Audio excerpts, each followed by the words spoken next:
Hi friends, இன்றைக்கி நம்ம என்ன கதை பார்க்க போகிறோம்னா குட்டி நரியும் அன்பான குரங்கும் என்ற கதையை தான் நம்ம இன்றைக்கி பார்க்க போகிறோம். வாங்க கதைக்குள்ளே போவோம். ஒரு அடர்ந்த வனத்தில் பல விதமான விலங்குகள் வாழ்ந்து வந்தன.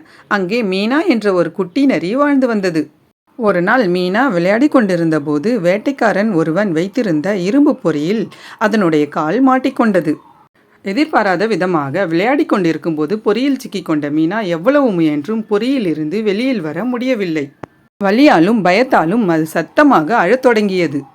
மீனாவின் அழுகுரலை கேட்ட ஒரு குரங்கு தன் கூட்டத்தில் இருந்து விலகி சத்தம் வந்த திசையை நோக்கி வந்தது.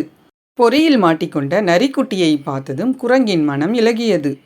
பயப்படாதே குட்டி நரியே, நான் உனக்கு உதவுகிறேன் என்று குரங்கு நரிக்குட்டிக்கு தைரியம் சொன்னது. குரங்கு தன்னுடைய நீண்ட பலமான கைகளால் பொறியிலிருந்து நரிக்குட்டியை விடுவிக்க முயற்சி செய்து அதன்படியே பொறியிலிருந்து நரிக்குட்டியை விடுவித்தது. மீனா பொறியிலிருந்து வெளியில் வந்து மகிழ்ச்சியில் துள்ளி குதித்தது. தான் உயிர் பிழைப்பதற்கு காரணமான குரங்கை பார்த்து தலையை தாழ்த்தி நன்றி சொன்னது.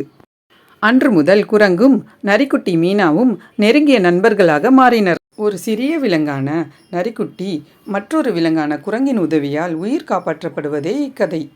துன்பத்தில் உதவுபவர்கள் ஒருபோதும் மறக்கப்படுவதில்லை என்பதே இக்கதையிலிருந்து நாம் கற்றுக்கொண்ட பாடமாகும். என்ன ஃப்ரெண்ட்ஸ், உங்களுக்கு இந்த கதை பிடிச்சிருந்ததுன்னா லைக் பண்ணுங்கள், ஷேர் பண்ணுங்கள், கமெண்ட்ஸ் பண்ணுங்கள், சப்ஸ்கிரைப் பண்ணுங்கள். மீண்டும் இதே மாதிரி ஒரு கதையில் பார்ப்போம். தேங்க்யூ.